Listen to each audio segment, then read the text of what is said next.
আসসালামু আলাইকুম। আজ ২৬ সেপ্টেম্বর ২০২৪ বৃহস্পতিবার। শুরু করছি চেঞ্জ টিভি প্রতিদিনের গল্প অনুষ্ঠান। দর্শক, আপনাদের সঙ্গে রয়েছি আমি জাহিরুল ইসলাম টুটুল। শুরুতেই সংবাদ শিরোনাম। আওয়ামী সাংবাদিকদের ফাঁদে পা দিলেন জামায়াত আমির, অন্তরালে অন্যরকম ঘটনা। ডক্টর ইউনূসের অনুষ্ঠানে অনুপ্রবেশকারী নিয়ে তোলপাড়, ব্যাখ্যা দিলেন মাহফুজ আলম। হাসিনাকে ফিরিয়ে আনা প্রসঙ্গে কথা বললেন ডক্টর ইউনূস। এবার বিস্তারিত।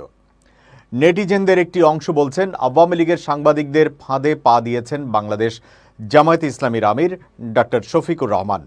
তবে জামায়াতের কর্মী সমর্থকরা বলছেন তিনি উদারতা দেখিয়েছেন। বুধবার সাংবাদিক নেতা রুহুল আমিন গাজীর জানাজায় অংশ নিতে প্রেস ক্লাবে যান বিভিন্ন দলের নেতাকর্মীরা। সেখানে জামায়াতে ইসলামীর আমির ডক্টর শফিকুর রহমানের সঙ্গে একই টেবিলে আওয়ামী মতাদর্শের সাংবাদিকদেরও দেখা যায়। এরকম একটি ছবি ছড়িয়ে পড়েছে সোশ্যাল মিডিয়ায়। এই ছবি নিয়ে সমালোচনার ঝড় ওঠে ফেসবুকে। ফলে উপস্থিত কয়েকজন সাংবাদিক ছবিটির প্রকৃত কাহিনী তুলে ধরেন। সাংবাদিক খন্দকার আলমগীর হোসেন লিখেছেন এই ছবির প্রকৃত কাহিনী। জামায়াত নেতারা জাতীয় প্রেস ক্লাবের টিভি রুমে আগে থেকেই ওই টেবিলে বসেছিলেন গাজী ভাইয়ের জানাজার অপেক্ষায়। আমরা সবাই জানাজার প্রস্তুতি নিয়ে ব্যস্ত। বিএনপি জামায়াতপন্থী আমাদের ভাইরা জামায়াত নেতাদের সাথে সমসাময়িক রাজনৈতিক বিষয় নিয়ে আলাপ করছিলেন। কেউ আসছেন, কেউ যাচ্ছেন। এরপর একে একে আওয়ামীপন্থী সাংবাদিক নেতারা ওখানে এসে জামায়াত নেতাদের সাথে বসেন। তখন জামায়াত নেতাদের কি করণীয় ছিল? তাদের উঠিয়ে দেওয়া? তারাও জানাজায় অংশ নিতে এসেছিলেন, আমিও সেখানে উপস্থিত ছিলাম। সাংবাদিক ওয়ালিউল্লাহ নোমান লিখেছেন, আওয়ামী সাংবাদিকরা রাজাকার বলে মুখে ফেনা তুলতেন, তাদের সাথে যারা মেশেন তাদেরকেও অচ্যুত বলে ঘৃণা করতেন। অথচ তাদের ভাষায় রাজাকার অচ্যুতদের সাথে একটু বসে সাহবত নিতে প্রতিযোগিতা হয়েছে আজ। নোমান লিখেছেন, সাংবাদিক নেতা রুহুল আমিন গাজী ভাইয়ের জানাজায় অংশ নিতে প্রেস ক্লাবে এসেছিলেন জামায়াত নেতৃবৃন্দ। প্রেস ক্লাবের মেম্বার লাউঞ্জে প্রবেশের পরপরই শুরু হয় আওয়ামী সাংবাদিকদের প্রতিযোগিতা। কে কার আগে এসে করমর্দন করবেন, কে পাশে বসবেন, এ নিয়ে বেশ প্রতিযোগিতা হয়েছে আওয়ামী সাংবাদিকদের মধ্যে। তিনি লিখেছেন, জামায়াত আমিরের পাশে আছেন ইকবাল সোবহান চৌধুরী, মঞ্জুরুল আহসান বুলবুল, আবুল কালাম আজাদ, ওমর ফারুক। উপস্থিত সাংবাদিকদের নিকট থেকে জানা গেছে এ সময় আশেপাশে ঘুরঘুর করছিলেন আরও অনেকেই। তিনি আরও উল্লেখ করেছেন, বিপ্লবের পর তারা প্রেস ক্লাবে আসা বন্ধ করে দিয়েছিলেন। গাজী ভাইয়ের জানাজাকে কেন্দ্র করে প্রেস ক্লাবে ফিরেছেন আওয়ামীরা। তাদের নির্লজ্জ চেষ্টা জামায়াত নেতাদের সহবত নিয়ে যদি আবার ফেরা যায়। আওয়ামীরা ফ্যাসিবাদী, তারা ভিন্ন মত সহ্য করেন না, ঠেলায় পড়লে পায়ে পড়তেও দেরি করেন না। জানা গেছে আওয়ামী সাংবাদিক মঞ্জুরুল আহসান বুলবুলের মালিকানাধীন টিভি চ্যানেল টিভি টুডে আসছে আগামী মাসে। এই চ্যানেলের উদ্বোধন নির্বিঘ্ন করতেই তিনি জামায়াতের আশেপাশে ঘুরঘুর করছিলেন। অন্যদিকে ইকবাল সোবহান চৌধুরী, আবুল কালাম আজাদ, ওমর ফারুক এই তিন আওয়ামীপন্থী সাংবাদিকের প্রেস ক্লাবে অবস্থান শক্তিশালী করতে জামায়াতের আমিরের প্রচ্ছন্ন সহযোগিতার প্রয়োজন ছিল। বুধবারের এই মিটআপের মাধ্যমে সেই উদ্দেশ্য সফল হয়েছে বলে কেউ কেউ বলছেন। নিউ ইয়র্কে সাবেক মার্কিন প্রেসিডেন্ট বিল ক্লিন্টন আয়োজিত একটি অনুষ্ঠানে অন্তর্বর্তী সরকারের প্রধান উপদেষ্টা ডক্টর মোহাম্মদ ইউনূসের পাশে থাকা এক তরুণকে নিয়ে চলছে আলোচনা। সামাজিক যোগাযোগ মাধ্যমে অনেকে তাকে স্বৈরাচারী আওয়ামী লীগ সরকারের সংশ্লিষ্ট হিসেবে দাবি করছেন। ছড়িয়ে পড়া একটি ছবিতে তাকে সদ্য পতন হওয়া আওয়ামী লীগ সরকারের স্থানীয় সরকার মন্ত্রী তাজুল ইসলামের সঙ্গে দেখা গেছে। ওই তরুণকে অনুপ্রবেশকারী হিসেবে উল্লেখ করেছেন বৈষম্য বিরোধী ছাত্র আন্দোলনের সমন্বয়ক মাহফুজ আলম। প্রধান উপদেষ্টার প্রেস উইং থেকে জানানো হয়েছে, তৃতীয় তরুণের নাম জাহিন রোহান রাজিন। তিনি হাইড্রোকো প্লাসের প্রতিষ্ঠাতা। জাহিন গণমাধ্যমকে বলেন, আমি অনুষ্ঠানে আমন্ত্রণ পেয়েছিলাম সিজিআই ফেলো হিসেবে। ডক্টর ইউনূস ছাত্র আন্দোলনের নেতৃবৃন্দকে যখন ডাকলেন তখন আমি দর্শক সারিতে ছিলাম। পাশে ছিলেন দুই বিদেশি ভদ্রলোক। তারা আমাকে বললেন, তুমি বাংলাদেশি তরুণ, তুমিও যাও। তাই আমি কিছু না ভেবেই স্টেজে উঠে গিয়েছি। তিনি বলেন, 2021 সালের ইউনূস অ্যান্ড ইউথ ফেলো আমি। আমার প্রতিষ্ঠান হাইড্রোকো প্লাসের কাজে এগিয়ে নিতে আমি ডক্টর ইউনূসের সঙ্গে দেখা করতে চাচ্ছিলাম। নিউ ইয়র্কে সিজিআইয়ের অনুষ্ঠানে তিনি আসবেন শুনে খুশি হয়েছিলাম, এই কারণে যে তার কাছাকাছি যাওয়ার সুযোগ হবে। সাবেক মন্ত্রী তাজুলের সঙ্গে ছবি ছড়ানোর প্রসঙ্গে জানতে চাইলে জাহিন বলেন, 2022 সালে ঢাকা ওয়াসার সঙ্গে একটা কাজ করে হাইড্রোকো প্লাস। সে কাজের জন্য মন্ত্রীর সঙ্গে দেখা করতে হয়েছিল, সেই সময় ছবিটি তোলা। এটা কিভাবে সামাজিক যোগাযোগ মাধ্যমে এলো তা জানি না। আন্দোলনের সময় দেশেই ছিলাম। এই আন্দোলন সমর্থন না করার প্রশ্নই আসে না। জাতিসংঘ সাধারণ পরিষদের অধিবেশনের ফাঁকে মঙ্গলবার 24 সেপ্টেম্বর ক্লিন্টন গ্লোবাল ইনিশিয়েটিভ আয়োজিত অনুষ্ঠানে ডক্টর ইউনূস তার বক্তব্যের এক পর্যায়ে তার সফর সঙ্গীদের মধ্যে ছাত্র জনতার আন্দোলনে নেতৃত্ব দানকারীদের ডেকে নেন। তখন মঞ্চে ওঠেন বৈষম্য বিরোধী ছাত্র আন্দোলনের নেতা, ঢাকা বিশ্ববিদ্যালয়ের শিক্ষার্থী ও ডক্টর ইউনূসের বিশেষ সহকারী মাহফুজ আলম, ব্র্যাক বিশ্ববিদ্যালয়ের শিক্ষার্থী আয়শা সিদ্দিকা তিথি ও আরেক তরুণ। ওই তরুণী হলেন জিহান। তিনি বৈষম্য বিরোধী ছাত্র আন্দোলনের সমন্বয়কদের কেউ নন। মাহফুজ আলম অনুষ্ঠানের মঞ্চে ওঠা তৃতীয় তরুণকে অনুপ্রবেশকারী বা ইন্ট্রুডার বলে উল্লেখ করেন। তিনি ফেসবুকে লিখেছেন, ওই ব্যক্তি অনুপ্রবেশকারী এবং অসৎ। তিনি নিজ ব্যবস্থাপনায় এই আয়োজনে যোগ দেন। মাহফুজ আলম বলেন, তার উপস্থিতি ও উদ্দেশ্য সম্পর্কে জানতাম না আমরা। তিনি ডেলিগেশন দলের সঙ্গেও যোগাযোগ করেননি। স্যার যখন আমাদের মঞ্চে ডাকেন তিনি তড়িঘড়ি করে আমাদের আগে মঞ্চের দিকে ছুটে যান। সন্দেহ হলেও তার মঞ্চে যাওয়া আমি আটকাতে পারিনি। বিশ্ব নেতা ও গণ্যমান্য ব্যক্তিদের জন্য অসহায় বোধ করছিলাম। মনে হচ্ছে এটি ছিল ফ্যাসিবাদী গোষ্ঠীর পূর্ব পরিকল্পিত কাজ। আমি আন্দোলন ও গণ অভ্যুত্থানের নেতৃবৃন্দ, সমন্বয়কারী ও যোদ্ধাদের কাছে ক্ষমা প্রার্থী। ভবিষ্যতে এই বিষয়ে আরও সতর্ক থাকবেন বলে উল্লেখ করেন মাহফুজ আলম। অপরাধ করে থাকলে শেখ হাসিনাকে ফিরিয়ে এনে বিচারের মুখোমুখি করা উচিত বলে মন্তব্য করেছেন অন্তর্বর্তী সরকারের প্রধান উপদেষ্টা ডক্টর মোহাম্মদ ইউনূস।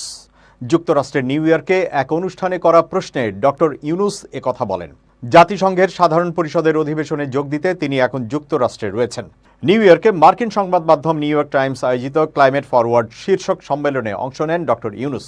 সম্মেলনে তিনি বলেন, যতক্ষণ পর্যন্ত বিশ্ব বর্তমান অর্থনৈতিক ব্যবস্থায় আটকে থাকবে ততক্ষণ জলবায়ু পরিবর্তন সংক্রান্ত প্যারিস চুক্তি কার্যকর হবে না। জলবায়ু পরিবর্তনের প্রভাব সীমিত করার লক্ষ্যে প্যারিস চুক্তি করা হয়। বৈশ্বিক এই চুক্তি 2016 সালে কার্যকর হয়। শেখ হাসিনা বর্তমানে ভারতে আছেন। তাকে ফেরানো হবে কিনা এমন প্রশ্নের জবাবে ডক্টর ইউনূস বলেন, কেন হবে না? অপরাধ করে থাকলে তাকে ফিরিয়ে এনে বিচারের মুখোমুখি করা উচিত। ডক্টর ইউনূস জানান, নির্বাচনে দাঁড়ানোর কোনো পরিকল্পনা তার নেই। তিনি পাল্টা প্রশ্ন করেন, আমাকে দেখে কি মনে হয় আমি নির্বাচনে লড়ব? ডক্টর ইউনূস বলেন, এই ব্যবস্থা অর্থাৎ অর্থনৈতিক ব্যবস্থা সর্বাধিক মুনাফা কেন্দ্রিক। ব্যবস্থাটি একটি ক্ষুদ্র গোষ্ঠীর জন্য সম্পদ তৈরি করছে। এটি ব্যাপক বর্জ্য উৎপাদন করছে। অন্তর্বর্তী সরকারের প্রধান উপদেষ্টা বলেন, আমরা যে অর্থনৈতিক ব্যবস্থা তৈরি করেছি তা এই গ্রহ ধ্বংসের মূল। মানুষ একটি আত্মবিনাশী সভ্যতা তৈরি করেছে। ডক্টর ইউনূস বলেন, চুক্তিতে যে পরিবর্তনই করা হোক না কেন, বিশ্বের মৌলিক ব্যবস্থাগুলোকে নতুন করে না সাজানো পর্যন্ত তা কোনো পার্থক্য বয়ে আনবে না। বাংলাদেশে সোলার প্যানেল প্রকল্পে বিনিয়োগে গুরুত্ব সহকারে দেখছে চীন। একই সঙ্গে অন্তর্বর্তী সরকারের সঙ্গে গভীরভাবে কাজ করতে চায় দেশটি। স্থানীয় সময় বিকেলে নিউ ইয়র্কে জাতিসংঘ সদর দপ্তরে জাতিসংঘ সাধারণ পরিষদের সাইডলাইনে প্রধান উপদেষ্টা ডক্টর ইউনূসের সঙ্গে সৌজন্য সাক্ষাৎকালে চীনের পররাষ্ট্রমন্ত্রী ওয়াং ই এসব কথা বলেন। তিনি বলেন, চীন বাংলাদেশে সোলার প্যানেলে বিনিয়োগ এবং ঢাকার সঙ্গে বাণিজ্য ও অর্থনৈতিক সম্পর্ক আরও গভীর করতে চায়। এ সময় বাংলাদেশের অন্তর্বর্তী সরকারের নেতৃত্ব গ্রহণের জন্য প্রধান উপদেষ্টাকে অভিনন্দন জানান চীনা মন্ত্রী। ওয়াং ই বলেন, বাংলাদেশে সোলার প্ল্যান্ট স্থাপনের জন্য চীনা সোলার প্যানেল নির্মাতাদের প্রফেসর ইউনূসের আহ্বানকে চীন গুরুত্ব দেবে। গত মাসে ঢাকায় নিযুক্ত চীনের রাষ্ট্রদূত তার সঙ্গে সৌজন্য সাক্ষাৎ করলে প্রধান উপদেষ্টা এই আহ্বান জানান। চীনের পররাষ্ট্রমন্ত্রী বলেন, বেইজিং দুই দেশের কোম্পানির মধ্যে বৃহত্তর সহযোগিতা ও অংশীদারিত্বকে উৎসাহিত করবে। স্বল্পোন্নত দেশগুলোর সব পণ্যে শূন্য শুল্ক প্রবেশাধিকার দেওয়ার চীনের সিদ্ধান্তে বাংলাদেশও উপকৃত হবে। তিনি আরও বলেন, চীনের রেড ক্রস জুলাই আগস্টের গণ অভ্যুত্থানের সময় গুরুতর আহতদের চিকিৎসার জন্য চিকিৎসকদের একটি দল বাংলাদেশে পাঠিয়েছে। এবার খুব জরুরি 1 মিনিট জানাচ্ছেন ইউনেস্কো ক্লাব পুরস্কার বিজয়ী সাংবাদিক আমিরুল মোমিনিন মানিক। খুব জরুরি 1 মিনিটে প্রত্যেককে আমন্ত্রণ। প্রিয় বন্ধুরা, সামাজিক যোগাযোগ মাধ্যমে আমরা ইমো নামে এক ধরনের অ্যাপস ব্যবহার করি। এই ইমোর মাধ্যমে যে কথোপকথন হয়, যে ভিডিও আদান প্রদান হয় বা আমরা ভিডিও কলে কথা বলি, খুবই ঝুঁকিপূর্ণ একটা বিষয়। ইমোর এইসব ভিডিও কল রেকর্ড হচ্ছে প্রতিনিয়ত এবং নিত্য নতুন অ্যাপস দিয়ে এইসব ভিডিও কল রেকর্ড করা যায়। সুতরাং আপনি যার সঙ্গে স্পর্শকাতর, গোপন বা অন্য গুরুত্বপূর্ণ কোনো তথ্য আদান প্রদান করছেন, সেই তথ্য, সেই গোপন বিষয়টি অন্যের কাছে ফাঁস হয়ে যেতে পারে। সেই জন্যে ইমো ব্যবহারের ক্ষেত্রে অবশ্যই প্রত্যেকের সচেতন এবং সতর্ক থাকা উচিত। আপনি এমন যোগাযোগ মাধ্যম ব্যবহার করুন যেটা অধিকতর নিরাপদ। যদিও এই সময়ে বলা হয় যে কোনো যোগাযোগের মাধ্যমই আসলে নিরাপদ নয়।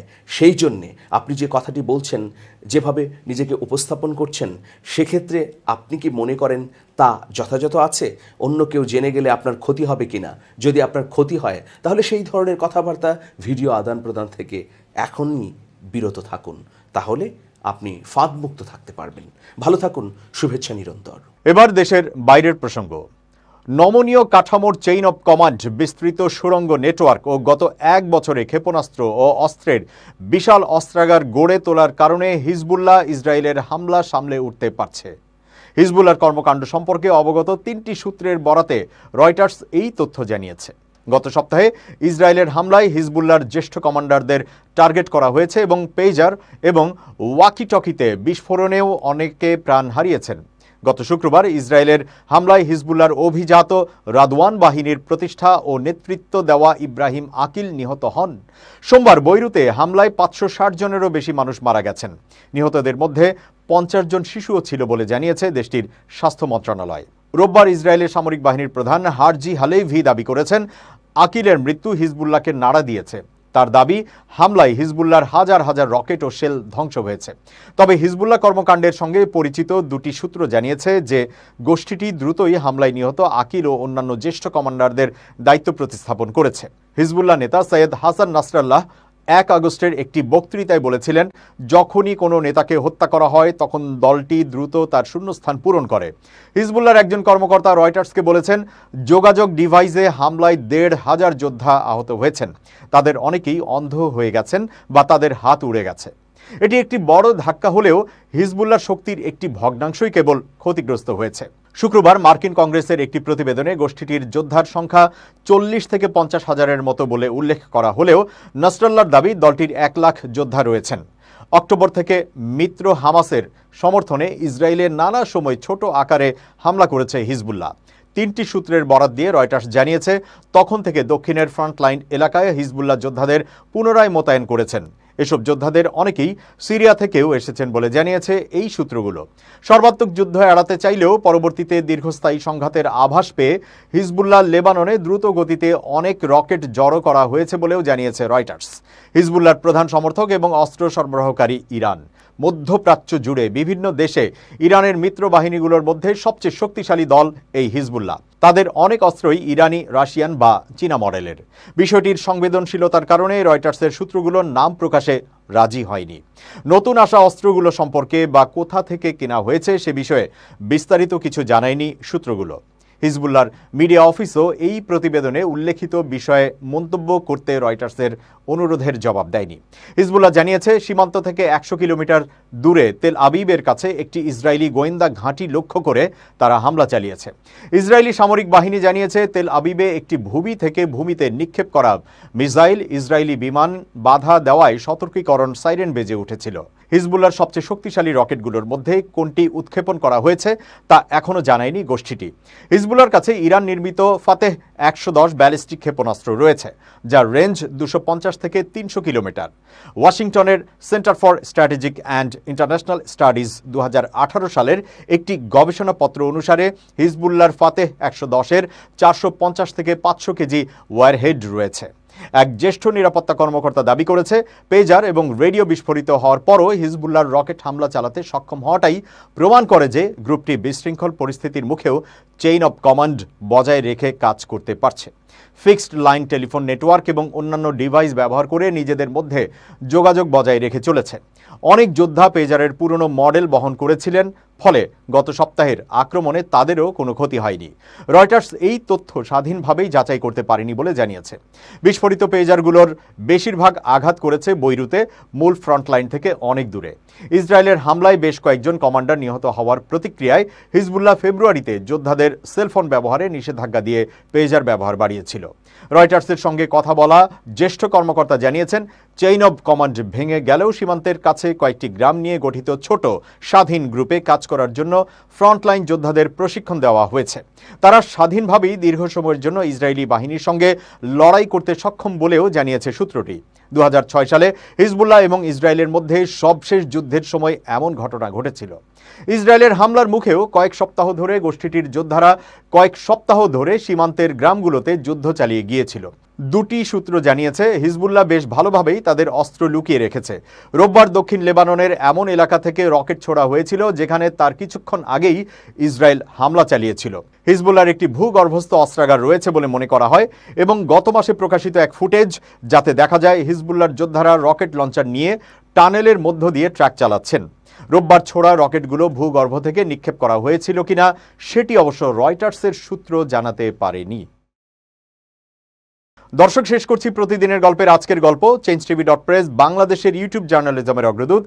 ভিজিট করুন এর ওয়েবসাইট www.changetv.press, youtube.com/changetvpress এবং সাবস্ক্রাইব করুন চ্যানেলটি। নিয়মিত লাইক, কমেন্ট ও শেয়ার করে আপডেট রাখুন নিজেকে।